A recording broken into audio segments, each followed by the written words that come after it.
Fianye boko nami kata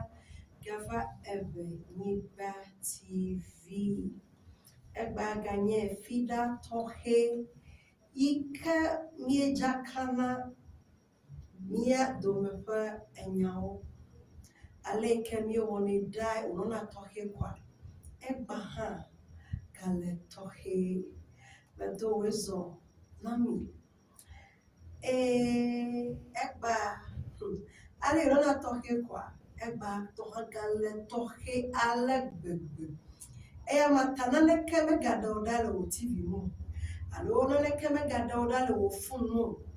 Eba mietanya tohe ade majruge.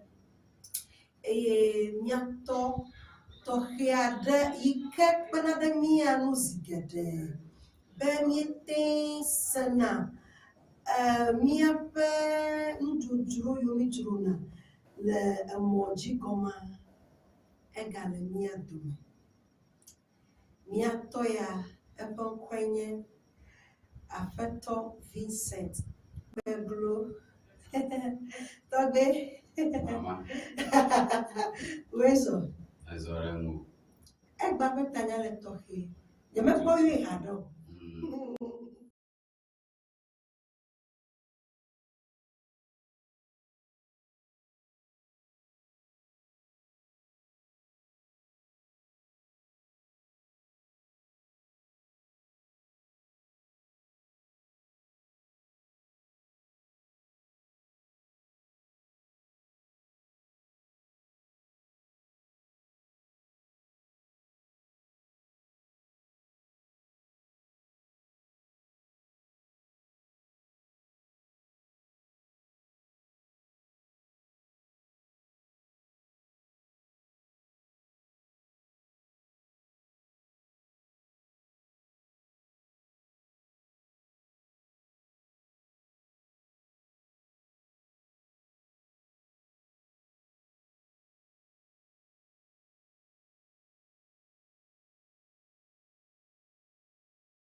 Miaƒe nukpɔlawo katã kple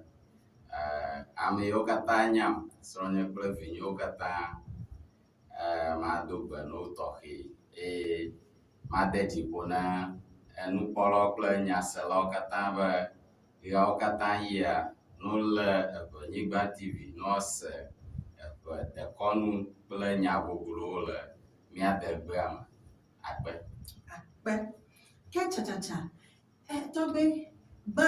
ibe srobegbe. Ta mijibe miale nkude nu ike srobegbe nyan. Ukanye srobegbe togbe. Akpe. Hafi mava esrɔ̃gbegbea gbɔ, medzi be magblɔ be nenye be miebe srɔ̃a enye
ada yiwa uma satom tututu ada yiwa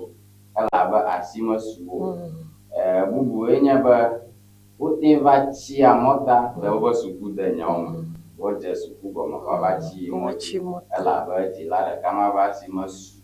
de biawo enya ba wo chi mo ji na ma ada yiwa nye jilama ntetema lesiota Divio vecia oswa boya vio alava la plaje de mani kumali makbaran mama papa monta yen to jibe ya kera ke kama ni airan jiga lema o ma hai da abadaro a jublo ba kada ko awona nama nada abarama kwa aduma brema azufiafi azufiafi ha ai na mara ba mfi ananya ba afi mu a jukoma to aro to ko ya mola uduma ma gbalamola alaba na jona na ma ha aga nglanjo juko ha ngalaba ajo klimo ko mo vili afifi anu blama jukoma to manno anyi aro to kore mai de vimo ma lo le uba jima jama la to koma la ba ya o kata ya uchina jojojo ne we o to kula ha o fofon no le do na o fofon la bo manya ya kame via vitore na ba kere uchi aida anu blagala yo to gbe meje mi ayi megbe enye na gbula won blind de vio zu ajogle de sorogbeta onyanyema tado fiabe de vi gede yoke zu ajoglio alo ochi bodomi alo omegava alo nane kemeli wa yochonu alo tado jinore kemelo siwa sorogbegbe mi emo kata tutuma manya sorogbegbe ni o kata dake edeo sorogbegbe eglonya debe devi yawa over glenanu le dukon over zuna fiafio over zuna ajoglio abeleke egble zigede mekwe be ajogle gede alo fiafio gede a upuna wale gbegbo ta efia be esrogbegbe te wone be devi mawo ike like ojibe yoa akpede yodoki onu ta wo yina ne fipe ovazu agbanawa society aga tona oreji mebe me oji demo lo mebe de mo oji demo gake efia be amode pa fodede jilado pa fodede webe ame ya vazu ajogle kaka ejebo wa free wa litu prison pleto togbe meku mebe miaide esrotoji esrotoji ekonucho de vion mi gatoto gava de viogbo gakea mejibe miaponucho esro nyonwanto plenu chuanto de nenye esro gbegbe ya jode nukai jonadoji bami akpo nyonwade nukai jonade nyonwaji nenye be okple esro megali nukawo me nyonuma ato afina bia do bia noa mejibe mana nyanya miakpe nukpolawo kata be evenyigba tv jie ya mia dome wona nye ya kenenye be ejibe ya denu miakpe nyama we ya nglo wo nui kene jibe ya ko pede miakpe nya ibian blomileno alo bia yikene jibe abia we ya ngolede miakpe social media platform oji mia ahlo togbi la fia akpede mianu miase agome ke afi togbi na ado bia ya no mejibe ma wish nya mega afi ma ba ngolobe ma wish ma do gbene tohe ma wish a happy belated birthday. Nyame game fe odu birthday America do eto yibai. America yi blada gbeva ma do jigbeza nwina wo Mr. Joseph Baltes, Mr. Joseph Baltes, Nyepe chef Gao do méthode de Kale, Volta Sirin, me do jigbezanwina, me bia ma ope enu koko jogbenwina jeyome. Ke nye afeto bubu ha, Mr. Emmanuel Amofa, Mr. Emmanuel Amofa, me bia jogbenyo katana me bia ma ofenu se doa mena mia katan ke tobi meku do bia no na zo Libya nya no nuo ni moto na ngbela pe ga ngbela pe kana ba tona de no wa ntu nya ba o pe o no ba nonu ha ba le ma gbele to de yo o mana chaka na lo susuma that's robaba wona mata ye ba nu wona wa re yiwa professor se are no na ama professor se are no na sesela la maika na oli to ko ba sro plus ro no ni ha professor se bana ha na li na ko do ki ba ye do da ba ye da so re ti be ba to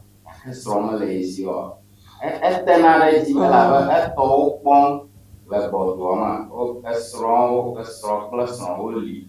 na re ti ta nya na ta mo bubu ni ga o mo evelia agba no na nyonwa ji na nyi ba vie to na yo nyonwa mal bomu la bomu pe ba to bu ya kama la si o da agba blibo de nyonwa ji ala ba ya o kata ya je bo yi atro lo bi ba plus suba de vio na ta po enu aduaro otandon to bobo na hama nyɔnu akpe afule to kɔma alo du kɔma elabe ame aɖewo li wofɔ alɔmekpui le wo do afewum le wo ŋu enye be wo fewum ɖum le wo ŋu nenema eyi hã ganana wo vevesese etame bubu gaɖe yiwo kura exena dɔléle vana wo dzi yaɖo yi ƒometɔ ŋutɔ kura hã ya ƒometɔ enya wɔwɔ ma ye me le srɔ̃ gbɔ nuwo ƒomevi enana vevesese nyɔnua ke fie miakɔ ŋutsuwo ɖe nenema ke ŋutsua ma koe tso via me wum ɖe nyɔnuwo dzi ŋutsua hã ma ɖo kɔnɛ abe tomani agbe meɖɔ ne o alo agbe menyo ne o tame de le nyɔnu gbɔ ta ma ihe amewo ɖua fɔ alɔmekpui alo ɖua fewo le ye hã to vovo ne ye hã nenye be vevietɔ nyɔnua ye dzo le gbɔ kɔ ɖeviwo gblẽ ɖe ye hã dzia ye hã ye va gba kura gasɔ gbɔwu nyɔnua tɔ elabe si geɖe ŋutsuwo menɔ aƒe me ne ga yi me ke wole be wòayi ave dzi nane vɛ ɖe ɖeviwo edze be wòakpɔ ɖeviwo gbɔ se ɖe ga yi me ke ɖeviwo wowɔ vɔ hafi wòayi ɖe eƒe dɔwɔƒe ta ɖe yiwo kura enana dɔ ma gblẽna no ye le numɔ ƒomevi ma ŋutsuwo si le womete doa dzi ta ɖe yiwo exena ku alo dɔléle vena no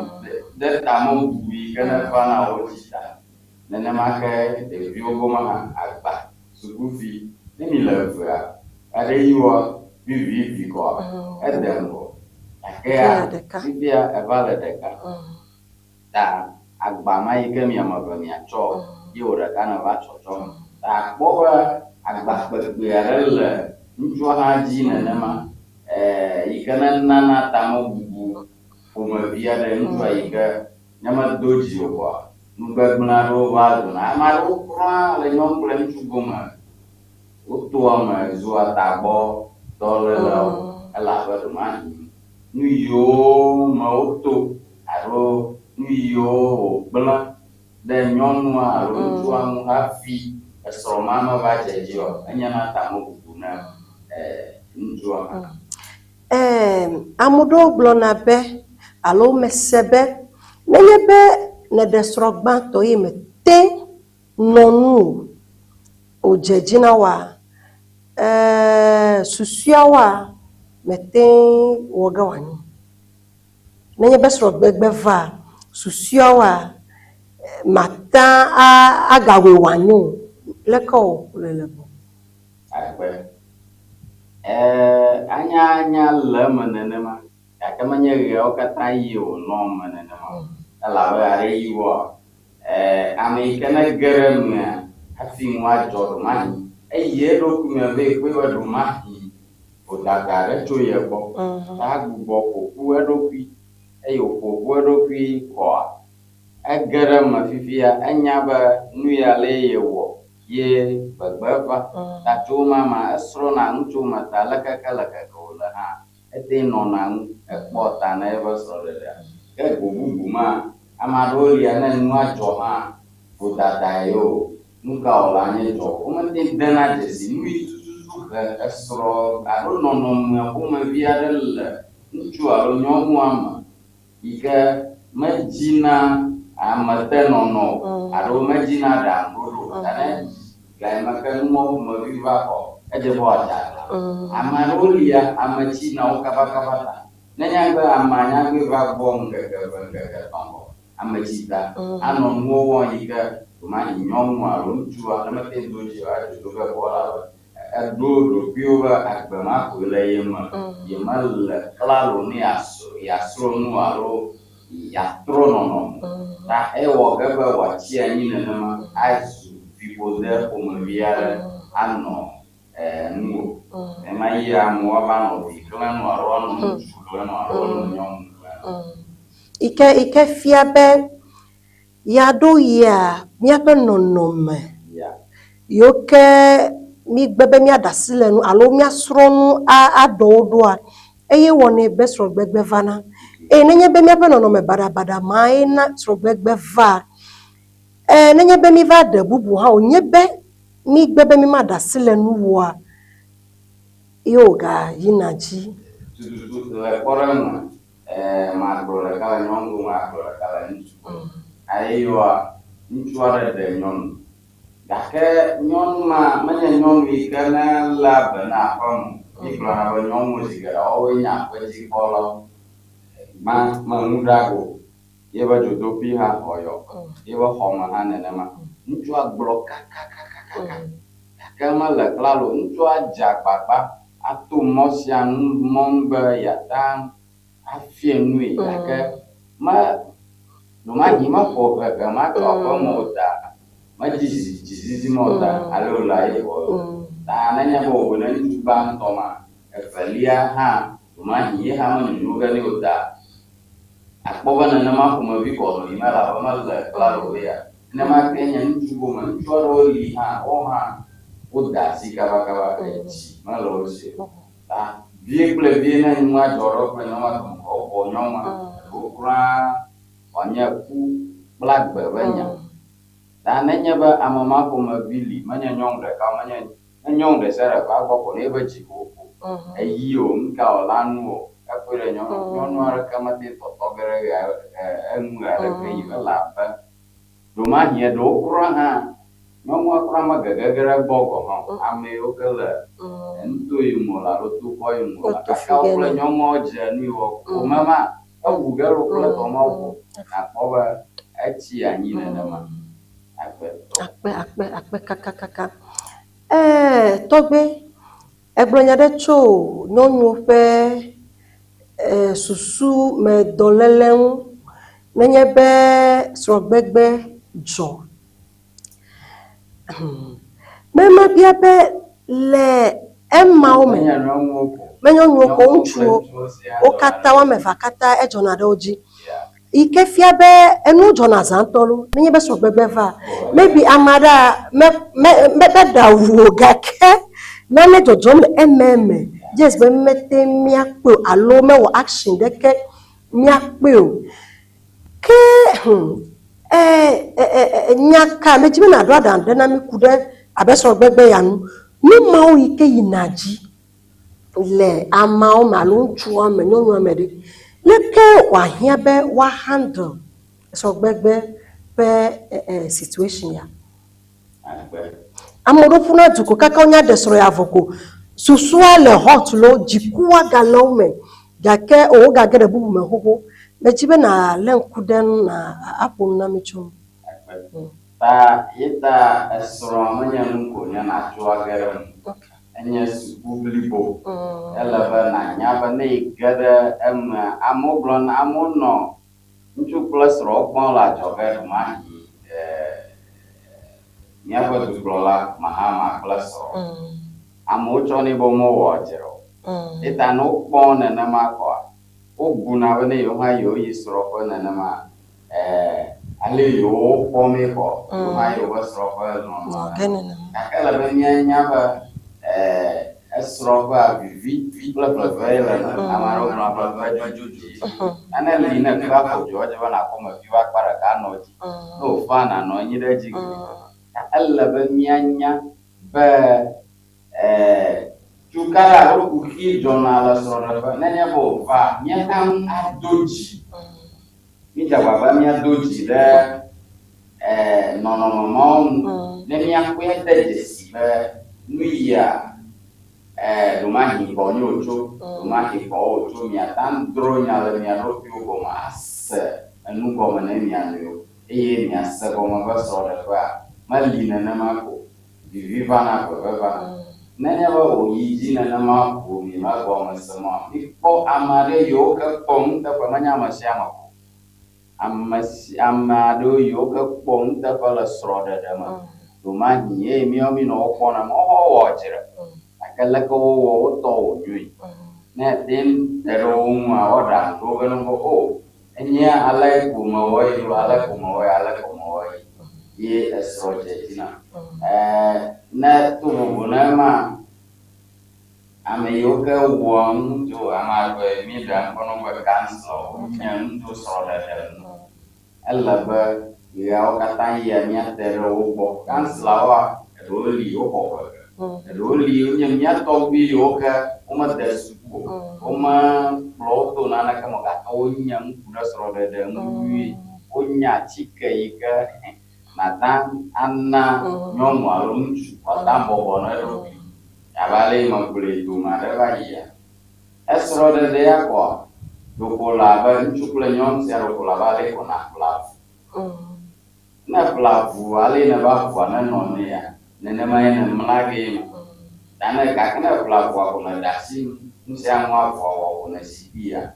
boba ngoma jijabene na ale na ba kwa no na de bani na mlo ni me bana chuo ye wo ga na la ta ajawan ne gere moma ate jesi mo kata mukai joji na so mukai ma joji na so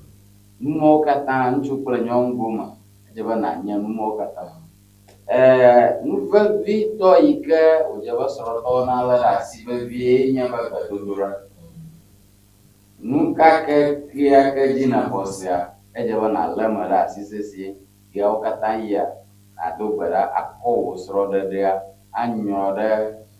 jiko koma tene Kristo to ya na nyole kwa ba susuba yo ba strong atanchi ela ba Kristo to goma are yo ajopo yo de na ona wo no ni da gba ocho gba je bo wapoto no yi san ogbo aga yi magba ko ajopo e yo de na yo no ri yo ji wo ma nene ma yo da ajopo e ko ma pe ma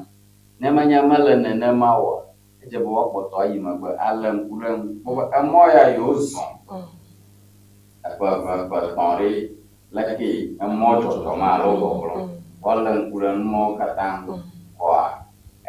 esro de benono aje jino magaji ba fa sesaraka apa nanya ba amos segoma ba esro de ya manya mungo nyalipo nyavivipo benala wasra nugo wa makaraji ba usiano aje ikefia be ejebe esro de la no intentional le ope nu wona mabele na grebe ejebe ya de year wakpɔɖa be ɖe leke mi zoe leke dze miaga zoe ayi dzi va reflect egblɔ nya ɖe tso avu kple ƒe nyila ŋu yi ke fia be mihia ne dzigbɔɖi ale gbegbe elabe avu ma menye ƒe ɖeka ama kɔmli o etek eyiyi afi wagblɔ be ko wabɔbɔ alo abe ko watso alo abe ko waƒu du emli kple dzigbɔɖi yi ke fia be mihia ne dzigbɔɖi. Dzigbɔɖi ya atike bu elabe megblẽ fia dome aɖe be nenem ƒe numɔwo kɔ le srɔ̃ɖeɖe gbenɔnɔme kɔ edze be nanɔɖiɖiti megblẽ fia nanɔɖiɖiti ɖiɖiti enye nka dzigbɔɖi dodo kple tsɔtsɔke nanɔ asi afi nata nɔ srɔ̃gbleme ase vivi elabe nanewo lia nyɔnua wɔ ge ɖe ŋu nase veve karikari nenema ke ŋutsua hã ata wo ɖe wo nyɔnua nase veve karikari gake edze be nase gɔme be menye kekema be ŋuwoe mɔ edze be tsɔtsɔke gbɔgbɔ ma nanɔ me edze be tsidodo gbɔgbɔ ma nanɔ me edze be nawɔ nka ekɔli dzigbɔɖi dzidodo edze be dzigbɔɖi nanɔ me o dzigbɔɖi nenɔ me dzidodo nenɔ me tsɔtsɔke nanɔ me o ke eʋua kɔkɔ ɖege no. Mekutɔgbi be ɖe mihia ne dzidodo tsɔtsɔke kple dzigbɔɖi afi eʋua nata de tɔkɔ mihia ne numɔ katã afi ne miaƒe srɔ̃ɖeƒewo na awɔ ka adze dzi alo le nu sia nu me tɔgbi be nenye be srɔ̃gbegbe yi dzia ɖeviwo kpena fu ɖevi geɖewoa susu me dɔ ɖena fu na menye be wodze ɖe aʋatsatsa me gake eɖena fu na wo etena ɖe wo dzi eye wònye be asi melé wo ale yi ke wòdze be asi nalé wo te ɖewo va tsina gbɔdome ɖewo va zɔna adzogliwo fiafiwo eye wogana minya be dzilawo gɔ hã kura alo srɔ̃tɔwo ŋutɔ gɔ hã ame ɖewoa wova yina ɖe asalam alo wova kpɔna susu me dɔléle enu geɖe dzɔna le woƒe agbe me eganyawo va wɔna basaa yi ke fia be esrɔ̃gbegbea menye nu nyui ɖeke ko wònye yi ke abu afi o menye nu nyui ɖeke wònye yi ke consider afi o afi geɖe dukɔme ƒe akpa dzia nu yiwo ke wògblẽna le dukɔme nua medzi be mabia be ɖe srɔ̃gbegbe hia ne be alo ame ada gbe srɔ̃a ne be esrɔ̃gbegbe atema yi dzi ɖe nu kawoe anye susu yi ta wòanɔ teƒe be ame ɖe agblɔ be o eya ya dze be ne yeado le me nu kawoe nye nu yiwo ke awɔe be wòanɔ teƒe be ame ɖe nata gbe srɔ̃. Agbe megblɔ xoxo va yi be esrɔ̃ ya menye nu yiwo nye ame aɖe nage ɖe me agado hafi gake aɖe yi wɔ nudzɔdzɔ ɖewo va wɔ nɛ be míado go le eme ya ta ne mi do ge le eme hã emɔ ya mito yia yi be míagato mɔ ma hã adu ne míatɔ míaƒe viɖe kɔkɔ ta alo nagbe nanɔ anyi ne míanɔ le kpɔɖeŋu me megblɔ xoxo be aɖe yiwa eɖe srɔ̃ esrɔ̃ eƒom aɖe ŋutsuwo ƒona nyɔnu hã ƒona ŋutsu nyɔnu aɖewo dana xɔwoa ma hã tanene xɔwoe ge ɖe esrɔ̃ ma ƒomevi me ye srɔ̃ nyɔnua gbe sia gbe ŋutsu sia ɖe xɔ edu ɖe dziwo aƒo ŋutsu sia ɖe adu ɖe dziwo aƒo kaka eƒo nado le nuwɔ edze be naɖɔ ɖaŋu ne ɖokuiwo emenye oa ne medzi be yeanɔ agbe oa ke nanɔ teƒe ma akana jibe na jibe ya no gbe ya kana do kana ma jibe ya no gbe kana no nene make awe ma desro nyong plan nyong wa fi na fi wu mama nya ba su pa klo ya bulu la ni kaka wa na ila sika na na ko amwa nyong ha awe ma la da para la asimalo do ko ta o bo sro we ma afifi o ri do rata pla to ma ba sak ba ma nya da ka bulu o ma so so ra yo dan ba ala ba sa ma ma ko nyu au ga tu ba di nyong ba ya de yo la vigi go mi apoa mi se bomba vigi vi nyanu ba bio do motor ka na so ko ada yo na mo ba ga ma ne vi ma papa mo no to mo da sha da ji o da sha e vi ma papa mo ala bo ro da no agba o no to mo mi to ji plus suba Toto gbe. Oh, me vi me fafa mo ami agbe mi anoni. Ada yi wanya na papa sesena nyonwa nto alopo mai mocho. Tananya ba nya nyong. Yo agba ma dare ji o. Yo mani. Efia be maybe for me to va fu dem nyonwa. Hala gbogbo nyonwa ton. Nanya ba lesro glama mi glama yo cheboma. O jivi ton o ya majira o ton ha basa semano itama ko no are yiwo ajiba mi ato amora sere akwe bare inka onye jojo manu ene mama joy ma dolele ade ya kala to ma nenya o tu mo kanandi o wachi ka o nsia mu yema te sore jiwa ajiba mi ato mo mi adrodam na mi no me chero mi na sebo ma ba dolele ile klona ngui do sikes kula to Okay. Nenya ba mi amafu ami foto gaijia ebi o jiga mi ala ha na de mi maji yo anyo ati ba mi asapa ade yiwo okay na gbe nyomu ya ina be da buwa mi jiga nto na ya ha bi jiga okay fia fi menya meseme ma ike fia be nenya be maybe de mi meso na mi anoni o le maybe la mesenya nyawo mo ike na be via me va famu wa ya to mo ni ton adora na mi adokyo na mi wo de sia de ye mo sore ji ba jeba na ne ma ke mi o mi akoto adora na mi anoni o ado ame o kenya ntu ma chokro mi sempia nu ya jojo ma manya gbo ojo o ma manya gbo ojo ka ke mi buibe o ma gbogbo ba mi gbe mi anu yo o bloga dare mi mi buibe na nya ba na to mo me ha to mo ya bo vie nenya ba vie ye mi aba ta roji o bloga da si ba mo bloga mi gbe mi anu yo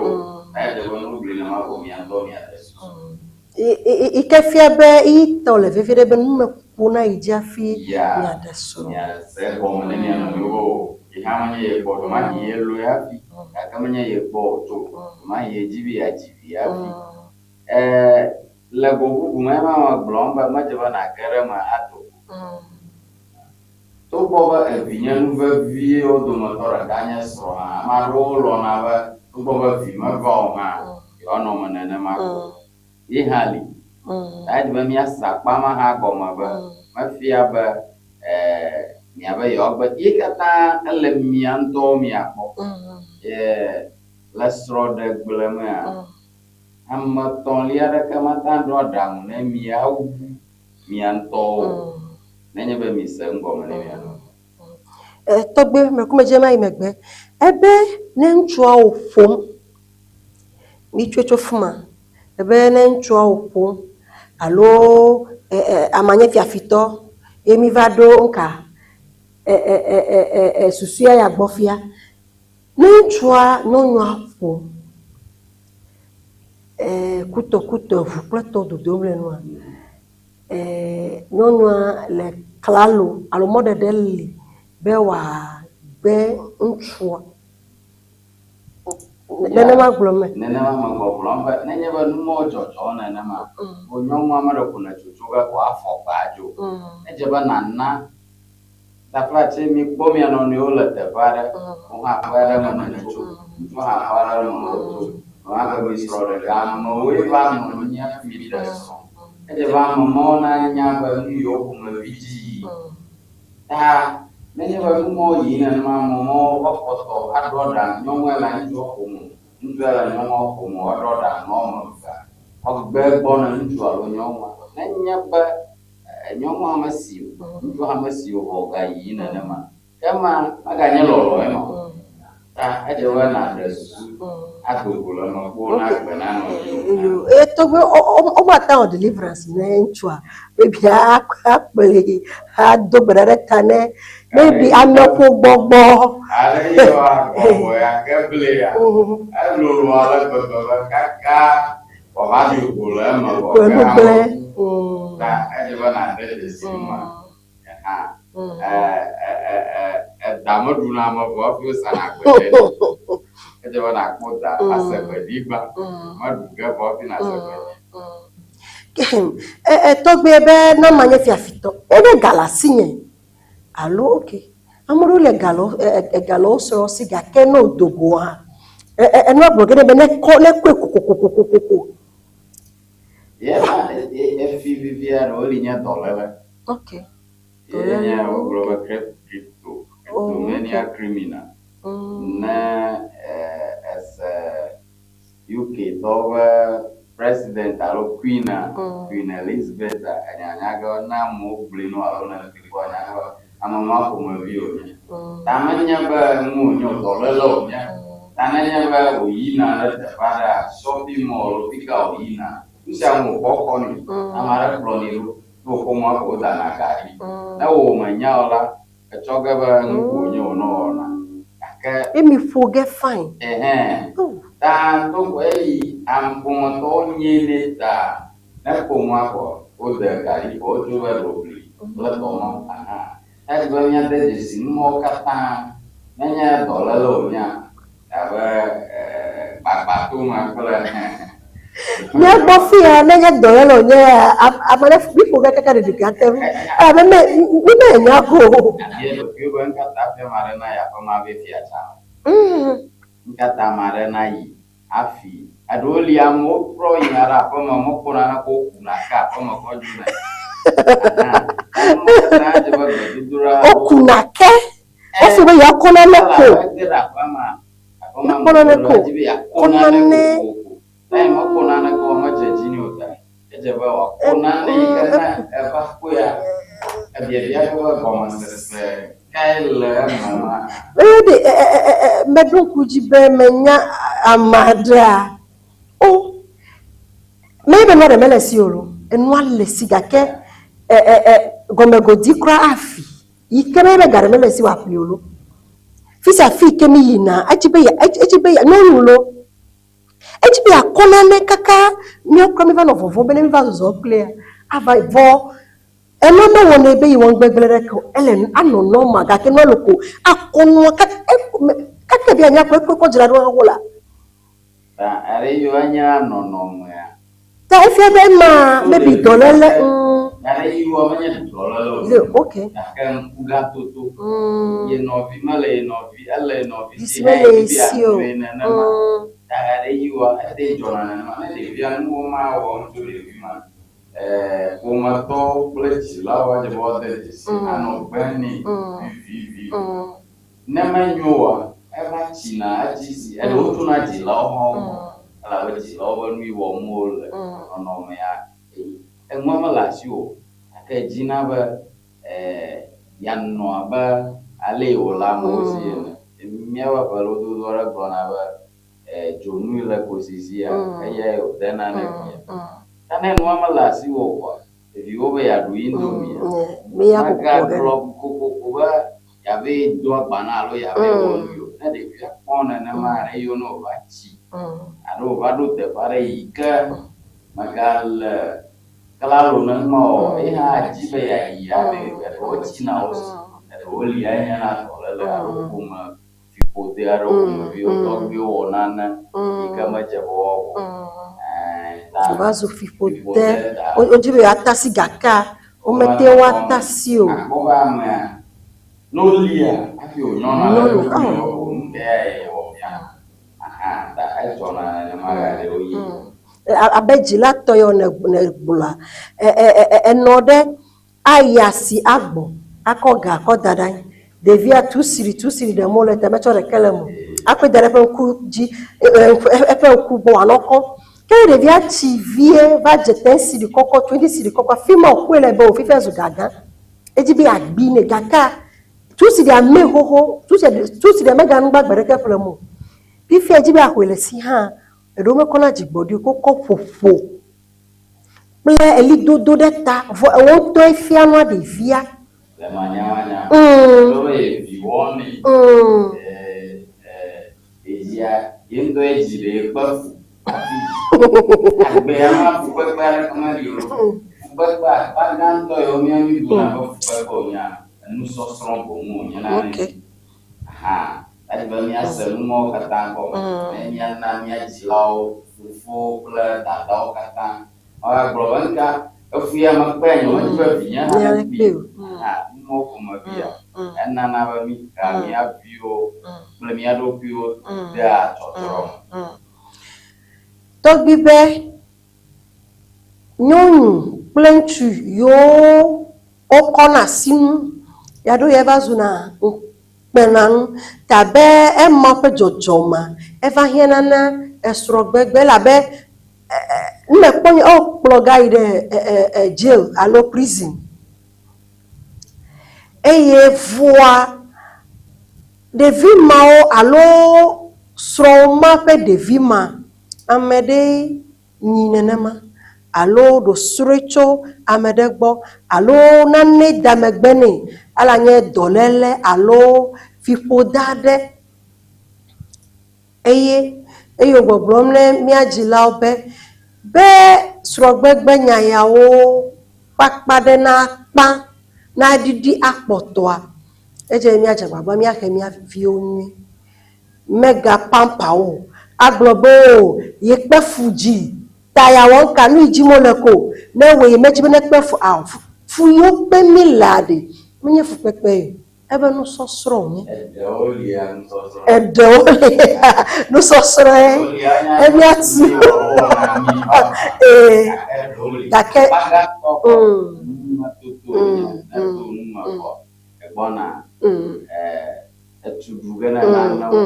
Tane tsi vɔ kura fi ne gbɔna nyanya ko mi amenye fu nyo wɔ nu mo nyo fia. Ima gblɔ ma be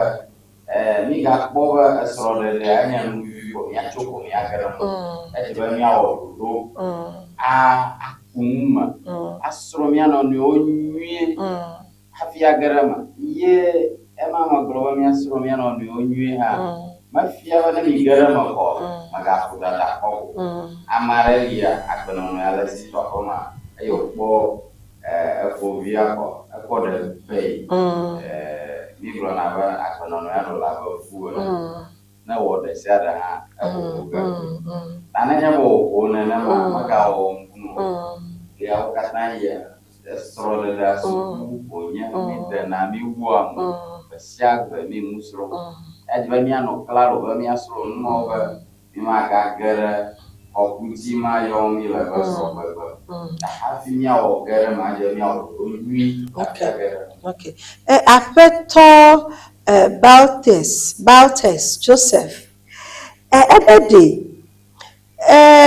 zi geɖe klea eyɔ katã gbɔgbɔmenue henevene. Ebe some of these things are more spiritual or even family cases. More spiritual or family cases. Akpekaka nyaka kpɔtso aƒetɔ Joseph ƒe enyayanu. Ebe eyawoa wonyena gbɔgbɔmenu alo ƒome fiƒodewo eto asi pome fifode embejibe na gere gbogbo papaji yato Nenya people there go gbogbo me Lava, Nsiano, you never knew ya grow, and there I am, all that. odasime Ta, a lemon and Gade, you are never given me a grow, Mania. Le Churchy Goma, Lord, the Congo, never Chicoso. Over Aroya no Yamarea or Vicunro. mesem ehovebe like wa fifra Iglona Bagbetch, way in a chiva, Nibamaji. Ah, me talk you a dolia, a conglom. Nenemo Givigo, o in a right form Benedivia. okay How by Viana, or whatever, like a via job. No me aji the via Bagoni in Kanyao. And you go in and more fear for water. The via and nona. To a valley oji and Nanyava Amarola Gola near. A body veroji a cold than a today. Nanyavo ye vai, Boma Beneoka, o to Mamma Vai, Deges, Nuya. Ye now the via or mala, I wrote dog be a road, or dog be more jaw, on me, let's see, Nkaya or Niwala Niwala. Airport, and the Macanania will be back Christo Guamaha. Never a year with Badura, Polanuma, I would then if you never knew ya Josama, when you know who Yanuka meow, how fear for over direction, when you are and you are. I never be them with Polar Horse. Trovana, Arayo Namanya, Bribo, Pogaba Mobrana, Amaya, Luva Fima, Cha, Mother now, let all woman, Mona, Anyala, Mavanya, no, are you, like an Anyabo, John and Mammy Man, no, Nico, Woman, with an animal, German, so the Osella as you. Mama Jena. okay kemiga hiva question susua afimia va lekonia leo branle du come srogbegbe ejona gbogbo menu henevana Bobo, no, maybe ntua amenye nonu ha amenye gake Bobo, are you are Bobora, my dear, Bobo Podiara, Maglin, my eager, my young Gopay. Kapova Miapa, my omi Chonaro, Kamami Choro, Amarolia, Umajiamu, Amarelia, my young Bob, Nenamai Hadjo, Nais Rodaco, Vows Rodaco, Nsian Blanchoma. I don't hear any other sort of Azamia, former yoga, you gonna than a about you do your platform. You are Amavan, Mugano, at Dallas, and no, you younger before. You flash for me and all that. Then Mima, a drop on 2 a beer, Uda, Hostel, as you. Nama ko mi nono ga amma a to ga no ga no mi ako kaka lukumi akala lo mi aku ala ba sa ta wu alo jira wo pla lam ta ba no ta wu ta ba ma ha ala akpe ke fifia mi agede divorce alo srogbegbe yade nukai alo nugbegble kai o hena fanana tuko nanya ba yoli o mai supo anya ba bibola ko amma kawe ba ba ga to avano to opo e bimo la modo do di anya tuko ba Are you mi pona ba o inara makola ma be loba o yo kuno pala toma ba bubu ene ba ka ayo la tuma wa mo wozua tobli wonu gblẽ tsɔ amewo nenye be wolé wo nenema fi ke wokɔna wo yina ɖe gaxɔ me dukɔ gagblẽ aga ɖe wo togbɔ be wokplɔna wo yina ɖe dɔwɔƒe kple dɔmɔ ega yi ke dukɔ gblẽna ɖe wo ŋu esɔgbɔ nɔnɔme ma amewo le eɖewo zua tagbɔgbegblẽtɔwo elabe wo vɛ de xa yi ke mele dɔwɔ te wonɔ atike fɔm dukɔ ekplɔ kɔ yi ɖe tagbɔgbegblẽtɔwo lélawo ƒe dɔyɔƒe psychiatric hospital kple tɔme dukɔ ƒe agbawo nye wokpɔna wo dzi atike kple tɔme yi ke na amewo le lãmesẽ me wota wɔ dɔ yi ke dukɔ na si ɖe gake wova ge ɖe nɔnɔme Yo be president ava we be fimo kata ozu free na yi ake gagble ko le re mota awo to bubua ekoma ta ele be vie be mi ale kure mo kata la amare Meko kuna ko nyata punya hako pina misdeka. Ayo no amabua. Biara kama gala jina to ya no azun ba platono. Tama globie ko ba ngara weli plan cho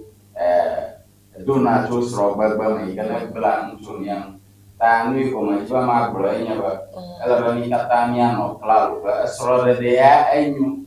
Ta kala ba mi asa ko ma ba. Vila bahala ya taneni hafi ya garama aje ba mi adamuro ta panyui afi ya garama prasuba dimaga via ba mi anto mi anji premier vio kwa kosi anji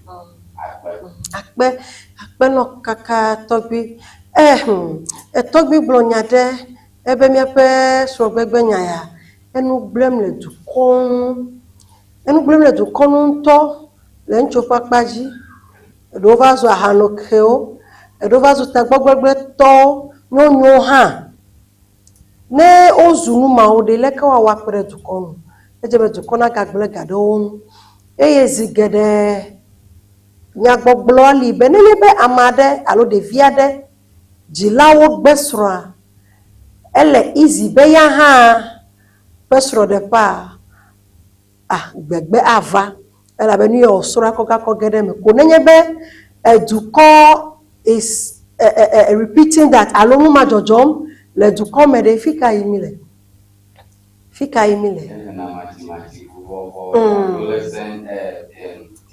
pregnancy